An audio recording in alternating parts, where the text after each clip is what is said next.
My son passed away 15 years ago. I saw them lower him into the casket. I kissed his cold forehead. I tossed the initial handful of dirt onto his grave, and along with it, the final shard of my heart. But last night, 3:27 a.m., my phone called. The screen lit up with a name I had vowed I'd never lay eyes on again. Zion. My son. And when I picked up, I heard his voice. Mom, it's dark. I can't see anything. Where am I? Do you know what it feels like to hear the sound of the child you buried? Your blood freezes. Your mind buckles. Your heart refuses to believe what your ears heard. Before we go on, make sure you're subscribed, and let me know in the comments. Where in the world are you listening from? Your support keeps these stories alive.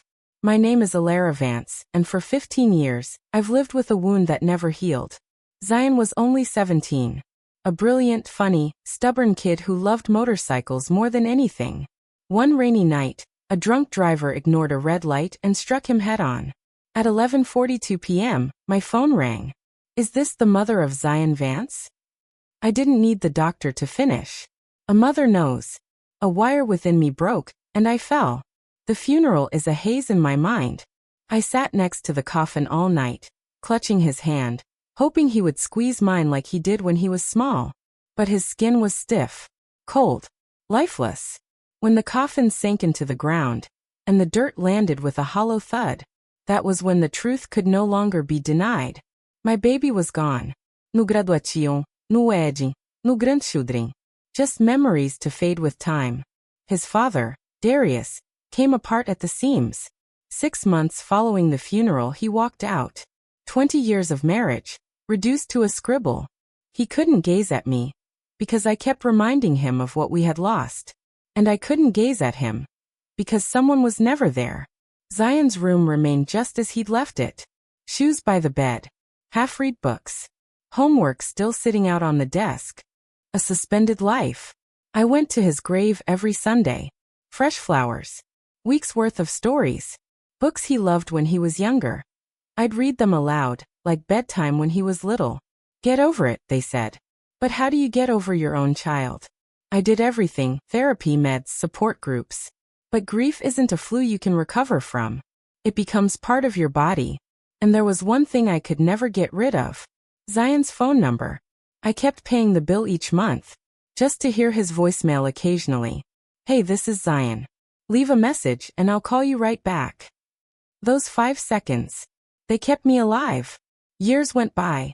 His friends graduated, got married, had children. The world kept on turning, without Zion in it. And me? I breathed. I worked. I survived. But I wasn't living. Not really. Until last night, when the phone rang, and my dead son called home. For 15 years, silence was my prison. But last night, everything changed. I didn't sleep after that phone call. I was coiled on the living room floor, holding my phone, frightened it would ring again. And perhaps even more frightened that it wouldn't. Throughout the day at work, his voice replayed in my mind. That bewilderment. That terror. Mom, where am I? It's so dark. Those words cut into my bones. Because Zion wasn't calling from a wrong number, or a prank, or a glitch. He was calling from someplace he shouldn't be able to call from. His grave. When I returned home, I did something I hadn't done in years. I opened Zion's bedroom door. Dust had settled on everything. The posters, the books, his football trophy. But the air was still filled with the faint smell of his cologne. I sat on his bed, holding one of his hoodies, and let the tears fall for the first time in a long time. Why now? Why after 15 years of silence? I needed answers. That night at 3:10 a.m., I was up, waiting. Phone in hand. Heart racing in my chest like a bird in a cage. 3:27 a.m. Same minute as last time. The ringtone cut through the shadows. I read the name. Zion. My breathing halted. My hands shook as I picked up the phone. This time he was sobbing. Mom, please. I can't move. I can't breathe. It's cold. I think I'm still buried. My universe exploded. I screamed his name, pleading with him to say where he was. But the call dissolved into static, awful scratching, as of nails on wood. And then thump. Muffled. as if something collided with a box from within. The phone went dead. I hung up the phone, because I knew that sound. I had heard it 15 years earlier, as dirt crashed onto top of his coffin. I couldn't breathe. I thought the earth was going to tilt under me. Did they bury him? Alive? No. It's impossible. I saw him. I felt him. He was cold. He was dead. Was this a preternatural message? A glitch between realms? Or a chilling reality no mother should ever be forced to confront?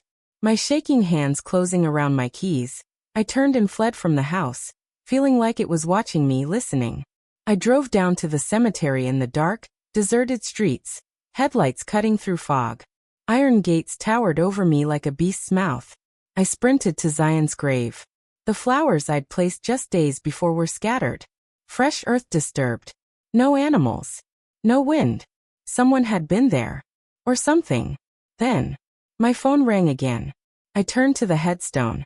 And the noise was coming from beneath my feet. The ground shook with every ring. My heart nearly ceased to exist. I fell to my knees, pushing my hands to the hard earth, and breathed. Zion. Mama's here. And from under the earth, I heard a desperate, faint rap. Just don't hang up. Those were the last words I heard my son utter before the line started crackling, like whatever was happening making its way across the speaker, wood shattering, dirt moving. I clamped the phone against my ear, gasping, trying to think. He was alive, or whatever had sounded alive. I wanted proof. I wanted something tangible to cling to before the last vestige of my sanity was gone forever. Zion, I breathed. Tap on the wall by your head. Nothing. Then 3 soft raps. Not static. Not a glitch. A sound that existed in space. I clamped my hand over my mouth to keep from screaming. My legs buckled, and I slid to the floor, my white knuckles clinging to the phone. Mom, he gasped. Please help me. I can hear something moving. His voice caught in his throat mid-sentence, as if someone had slapped a hand across his mouth. I heard panicked breaths, the scrape of fingernails against wood. Then in a trembling whisper, I don't think I'm alone down here. My whole inside froze. What are you saying? I whispered. There's something next to me, he replied. I felt it touch my arm. It's cold. And wet. A scratching sound passed through the speaker. Not wood this time. Something living. Panic coursed through his breathing. Mom, please take me out. I can't move my legs. The fear in his voice cut through me. Don't move. I breathed because I was suddenly afraid of what else could be in that darkness with him. I'm coming to you. I swear. I grabbed my keys in shaking hands. Mom, Zion cried. I hear footsteps above me. Dirt shifting, someone's here. Someone? Or something. My head reeled. The cemetery. I needed to return. Listen to me. I ordered through fear. I will get to you. Just keep talking. Don't sleep. He sniffed hard, attempting to be as brave as the boy I used to know. But then, a low, groaning voice filtered over the phone. Deep, unearthly, like a voice formed from earth and horrors. Zion's voice diminished to pure fear. Mom, something just opened its mouth. A slam, the lid slamming down. Then quiet. My son's frantic breathing was gone. No scream. No static. Just the dial tone. I glared at the phone, my heart pounding so hard I feared it would explode. Then a different message flashed on the screen. Location shared. Revere Cemetery, Section 12. Someone, or something, had wanted me to locate him. My hands trembled wildly as I snatched a shovel from the garage, my face streaming with tears. If they buried my son alive, if he lived for 15 years in the dark, if something else was below with him, then there was only one thing to do. Dig. And hope I wasn't already too late. Don't hang up. The battery's dead, Mom. His voice, shaking, scared, grasped me like a lifeline. The screen's flashing, he breathed. I don't want to be left behind in here. My gut twisted. How was this possible? How was he calling me? Zion, where did you get that phone? It was in my pocket, my old phone. Mom, I don't know how it's still working, but the battery, it's almost gone. His old phone. The one buried with him. The one I stuffed beside his still chest before the coffin was sealed. Because he once made a teenage while asking to be buried with it. A silly phase, we had thought. Now it was the only connection between us.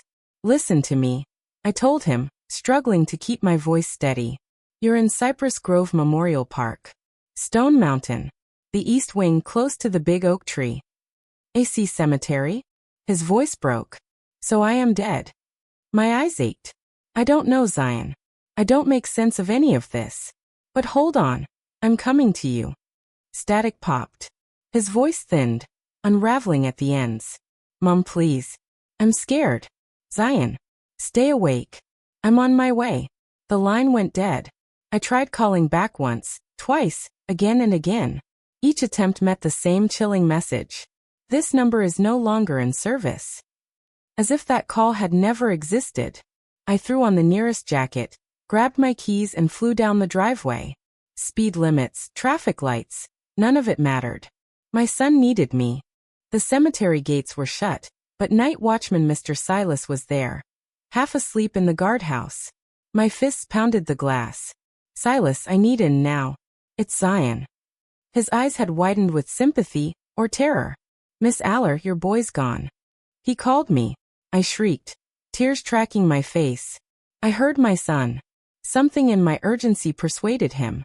He took a flashlight and keys, and we sprinted, past the mausoleum, past the stone angels, down the path I'd walked every Sunday for 15 years. Then the oak tree. There it was. His headstone. Zion Eduardo Vance. 1993 to 2010. Literally my heart broke. Forever in our hearts. My knees buckled. 15 birthdays spent alone. 15 Christmases without his chuckle. 15 years of chatting to the dirt over him. And now he was crying out for help. The ground above the grave was unbroken. Mown grass. Firm earth. Nothing to reveal the terror below. He screamed from inside that coffin. I breathed. Silas knelt beside me, his voice low and quivering. You had a nightmare. Grief plays cruel tricks. It wasn't a dream. I bellowed, clawing the grass with my bare hands.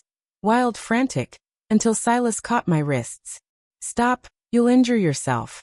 I gazed down at the grave, my breath trembling. He was down there. Alive. Dying.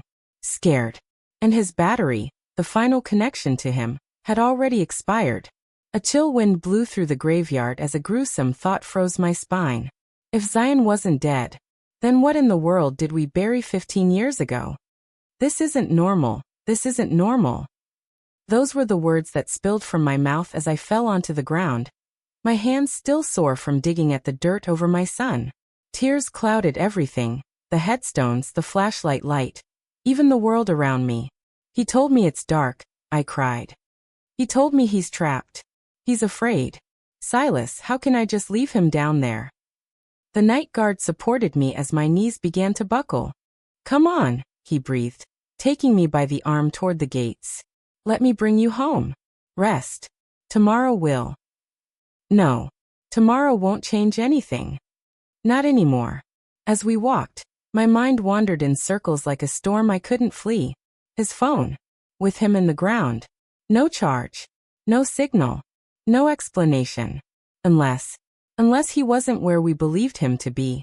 Silas followed me home in case I got there okay. I thanked him between gasped breaths, fibbed about sleeping, and closed the door behind me. As soon as the deadbolt clunked, I sprinted for the phone, dialing Zion's number. Number does not exist. Again. And again. My hands trembling more with each refusal. It was like the world was making an effort to remove what had occurred. Conceal it. Bury it all over again. But how could I go along as if nothing was wrong when the impossible had addressed me as Mom? I required someone who loved Zion enough to believe me, or at least attempt. Darius. Even divorce, heartbreak, and distance later, he was still Zion's father. I called. 4 rings. Ilara. His weary voice cracked over the line. What's wrong? I explained it all. The call. The grave. The voice we both woke up to every morning. I steeled myself for laughter, or charges of madness. But his silence was weighty instead. Afraid. Do you believe me? I whispered. He breathed unsteadily. I don't know what to think. But I do know, you'd never lie about Zion. I need your help, I begged. We have to verify what's in that grave. You mean dig him up? The word hung in the air like a sin, but doubt felt worse. Social Security, Darius cautioned. Court orders permits, and after 15 years. He gulped. Nothing will be left to identify. I know. I wiped my face, voice shaking but determined. But if there is even a possibility, a glimmer of hope, we made an error. I have to attempt it. There was a long pause. Then his voice changed, resolute, scared, but on my side. I'll be there in 1 hour. We'll figure this out together. When he hung up, the silence of the house wrapped around me, suffocating. My heart hammered so loudly it felt like the walls were listening. You never released. You never healed. Fury coursed through me. And what about you? You just substituted him with a bright new family? That's not fair, he blazed, eyes afire. I lost him too. And I ripped myself apart to stay alive afterward. We both stopped talking, shattered parents grasping different survival tactics. At last I breathed. I'll call him again, you'll hear. I picked up the phone. Speaker on. The familiar words rang out. The number you have dialed does not exist. Darius took a deep breath, until the phone jolted in my hand. Zion, incoming call. We both stiffened. Oh my God. I breathed. Do you see that? Tell me you see that. His eyes went wide. He nodded, paler than a ghost. I picked up, shaking hands. Zion. Static crackled. Then, Mom. I was able to charge the phone a little. There's a light now. Darius covered his mouth with his hand as he cried. You're on speaker, I wept. Your dad is here. Dad. His voice cut with recognition. Dad, help me. Why are they telling me I'm dead? I remember the wreck and then nothing. Darius swallowed hard, shaking voice. Son, what do you see now? Tell me what it is. A flashlight. In my jacket. It still works. And I'm inside a wooden box. It's so cramped. I can hardly move. Cold dread pierced me. He was talking about the coffin. What else? Darius breathed. There's this white cloth wrapped around me. And my clothes. He hesitated, bewildered. This isn't mine. It's a suit. But I never had a suit like this. The funeral suit. I was gazing at Darius, both of us shaking, realization obliterating every sensible thought we possessed. Our son was buried. Our son was calling. And we had no idea if he was alive. Or something worse. Zion. I trembled, attempting to remain calm. Try to pry the lid. See if you can get it open. We heard scraping, straining, then a moan of pain. I can't. It's too heavy, like something's on top. Dirt. My gut turned. Mountains of ground between us. Darius took the phone, leaning in. Zion, concentrate. How long have you been awake? Do you have any recollection before the blackness? I don't know. His breathing accelerated. It's as though I'm waking up from a nightmare I couldn't wake up from. I recall school friends, you too, but the rest is hazy. Like I've been asleep forever. And the accident? I managed to squeak out. I was driving home, rain, the curve headlights, too fast. Hurt. And then, nothing until I woke up here. Just what the reports indicated. His recollections aligned with what happened. Zion. I panted. When is the last date you recall? March 10, 2010. Wednesday. I had a physics exam. My heart plummeted. That was the day we lost him, precisely 15 years ago. And do you recall? I swallowed hard on the word. Dying? Silence. Only his frightened breathing. I don't know, he whispered. I remember the pain. Then floating upward. Light. Voices I didn't know. Then darkness again. Until I woke up here. Mom. Dad, am I really dead? How do you answer that? How do you destroy your child's hope? Darius stepped in, voice trembling. Son, something unimaginable is happening. We will figure it out. Can you stay on the line? How much battery do you have? 30%. A pause. Mom, how long was I gone? It's 2025 now. I breathed, shattered. Oh God. His voice cracked. So, I should be 32? But it feels like I was in high school yesterday. For him, that's where time stood still. Darius took a deep breath. Look around if you can. The flashlight, use that. Tell us everything you see. Rustling. A strained grunt. There's dried flowers. A rosary. And a letter. With my name. It's your handwriting, Mom. My chest folded in. The letter. My last goodbye. Laid with him in the funeral. Can you read it? I whispered. Paper rustled.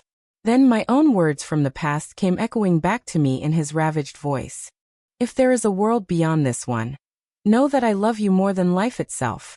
And one day, when my time comes, we will meet again. Heard those words, after thinking they'd never be uttered, was agony. So it's true. Zion's voice cracked. I'm dead. Buried. But why am I still here? Why can I think? Why can I speak to you? We didn't know. Not yet. Perhaps never. The battery's decreasing rapidly, Zion spouted. It's at 10%. If it depletes, I'll be alone. Don't leave me alone in here. He spoke like the little boy who would snuggle into our bed during thunderstorms. We're not abandoning you, I vowed. Though I didn't have a clue how to rescue him. We will locate you. Just wait. Call only in an emergency. Oi, a whispery voice. I love you, Mom. Dad. We love you too, son. We breathed just as when we tucked him in bed. Then the call cut off. Silence. But the terror was real. True. Shared. Darius dabbed his face with shaking hands. What now? He started pacing, his rational mind trying to come up with answers where reason didn't apply. Fact, Zion died. Fact, we buried him. Fact, he's awake and calling us. Something impossible is occurring. So what is he? I breathed. Alive? A trapped soul between worlds. Darius, ever the skeptic, seemed shaken to his very foundations. I don't know, but we can't do this by ourselves.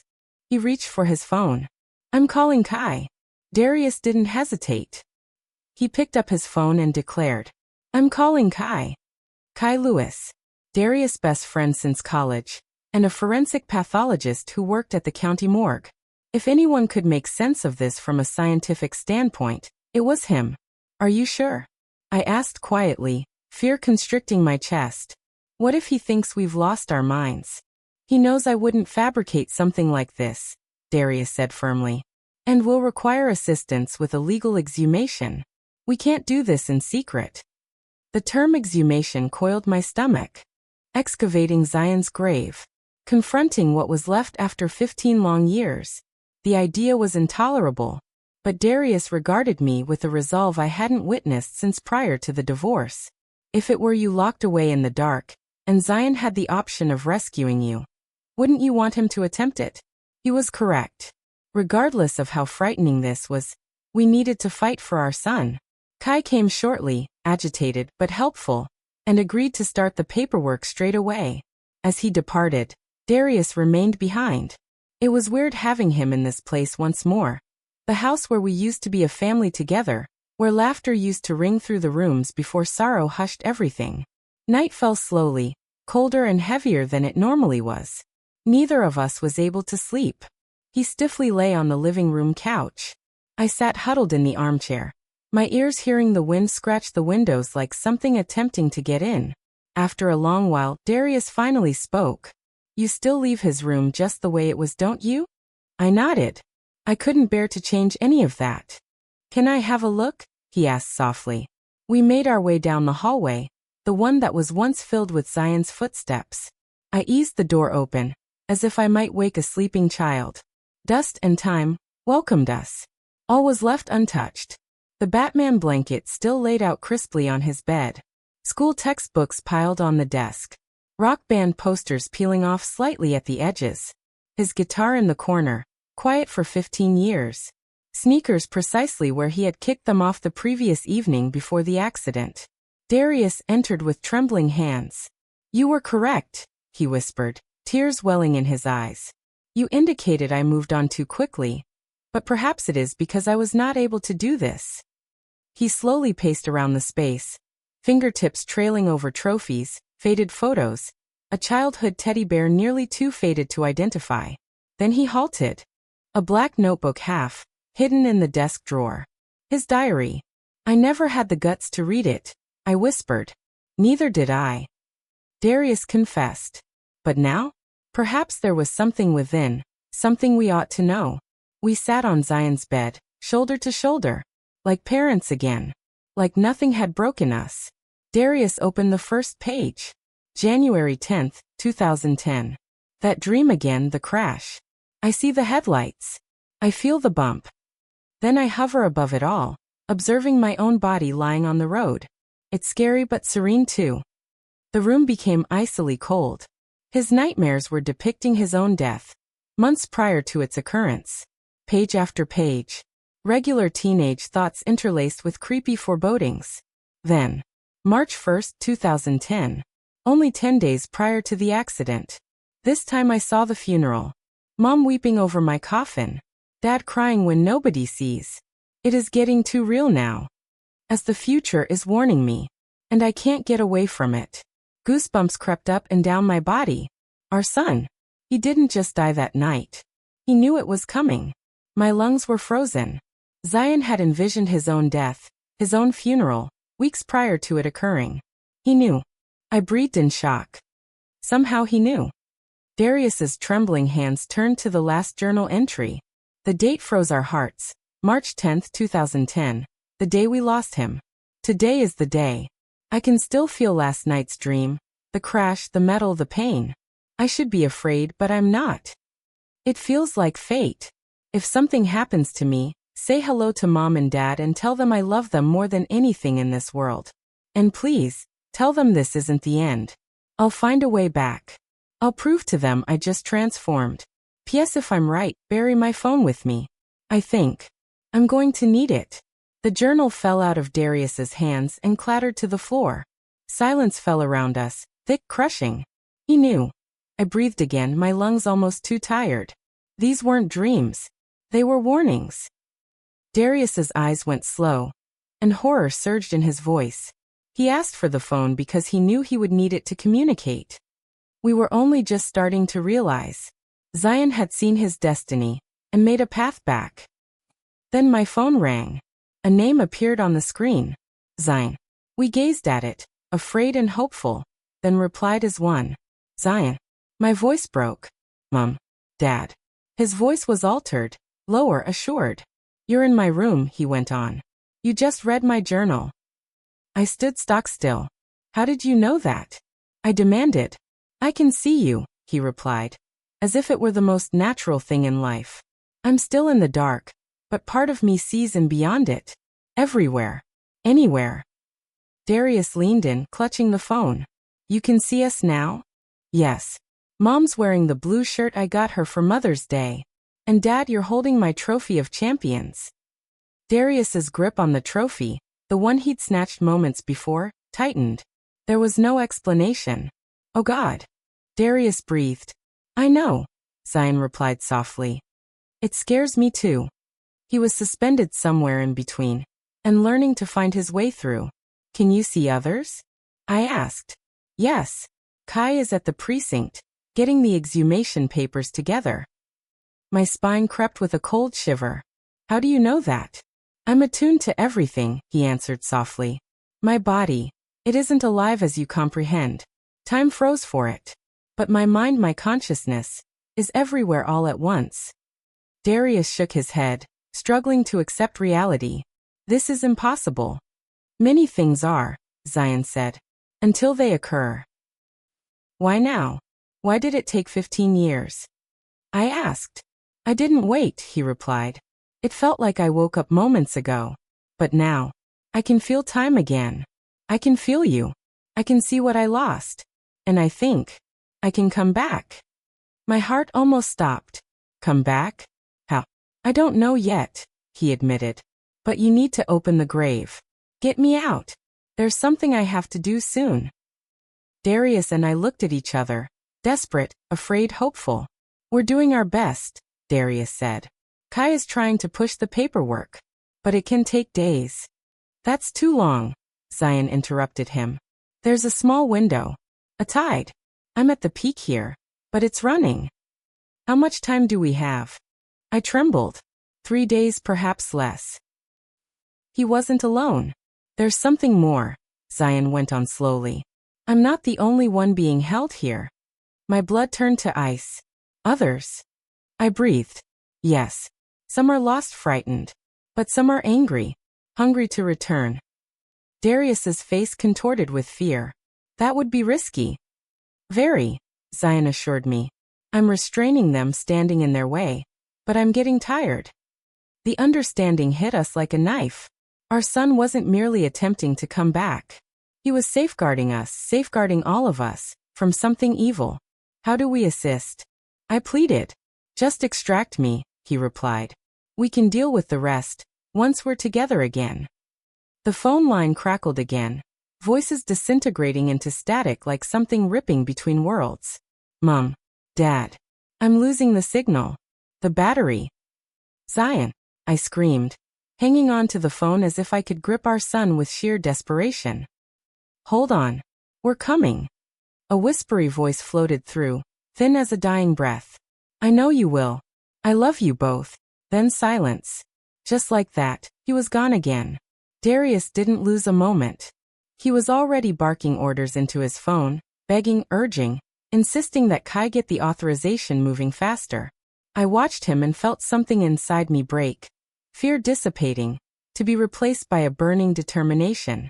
If the system let us down, then we would override the rules. Nothing could stop us. For the next 24 hours, every passing second was like a countdown to hope's end. Kai used all his contacts. Darius used favors he'd planted with his tears. And I waited, hands shaking every time my phone flashed on. Only to never ring. By the third morning, worry was physical weight that was squeezing my lungs. That's when Darius and Kai showed up, faces etched, eyes empty from lost sleep.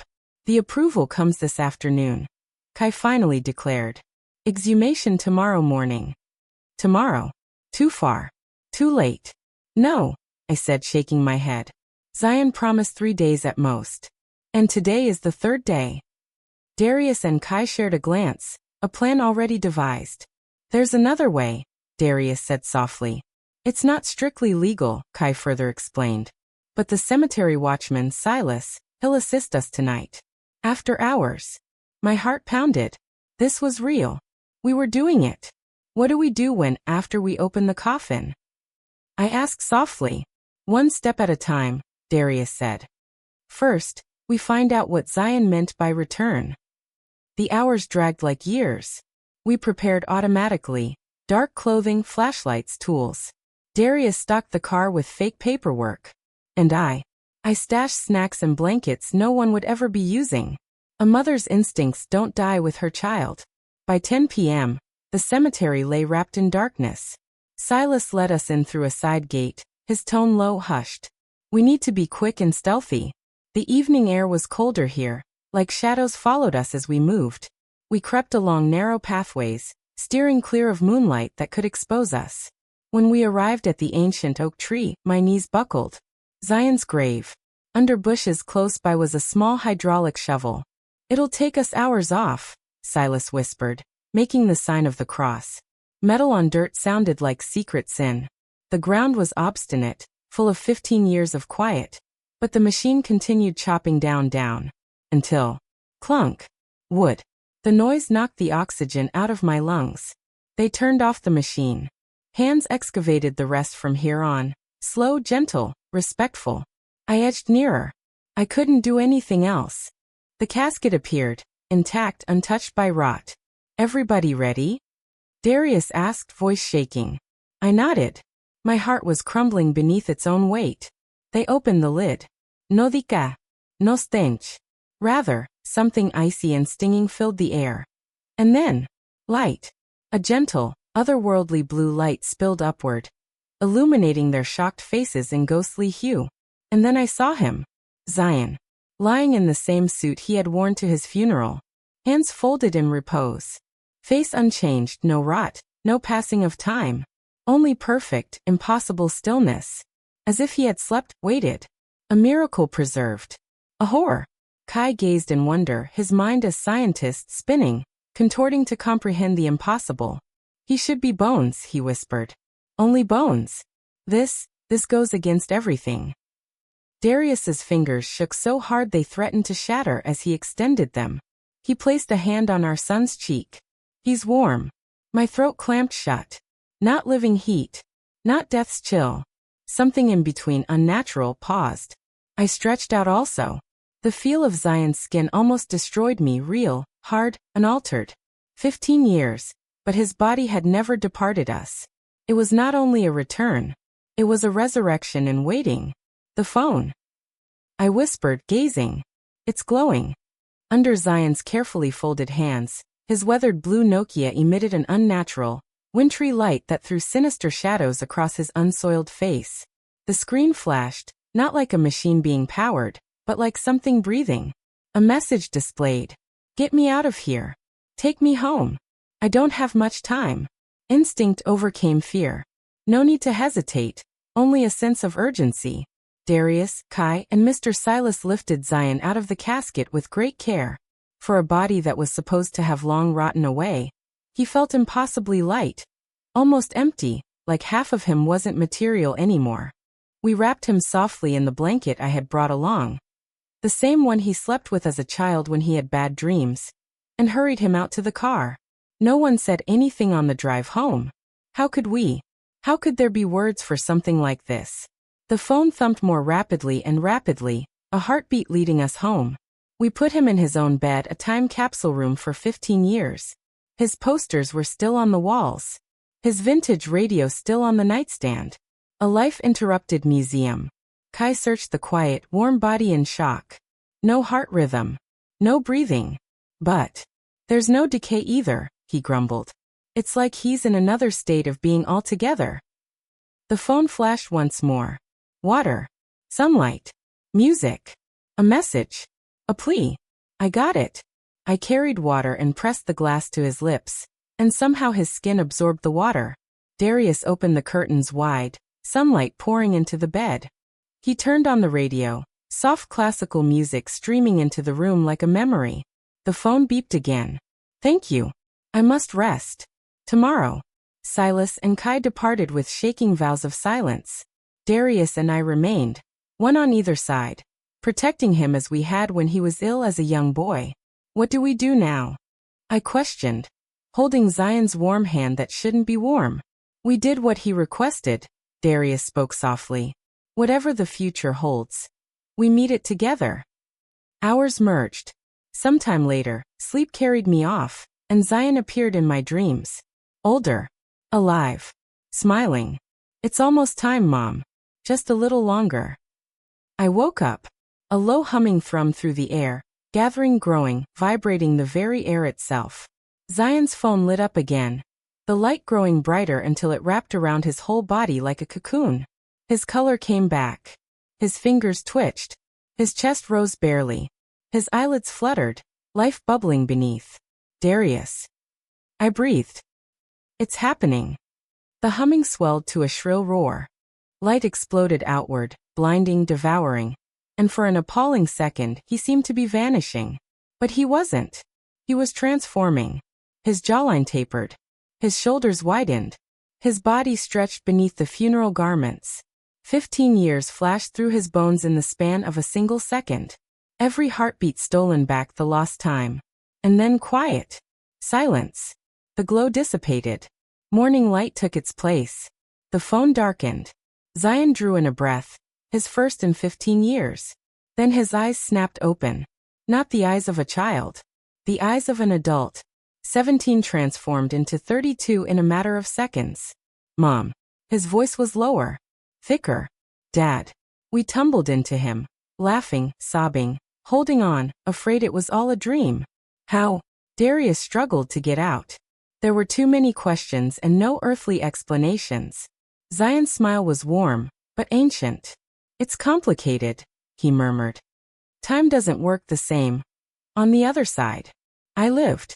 I learned. I grew. And then, I found a way back. He looked at the now silent phone in his hand.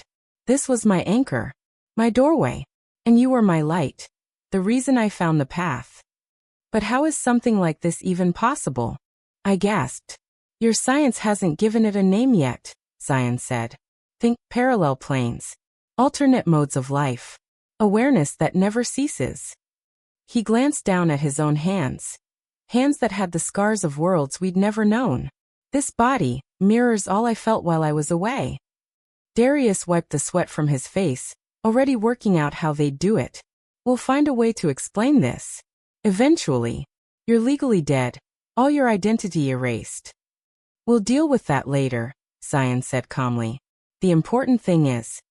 His expression hardened. Shadows passed behind his eyes. I wasn't the only one who found the way back. Others will follow, he cautioned softly. And not all who travel plan to return to the light. A shiver ran through me. What do we do? I asked, fear hardening into hot resolve. For now nothing, Zion said. I barricaded the route as well as I could.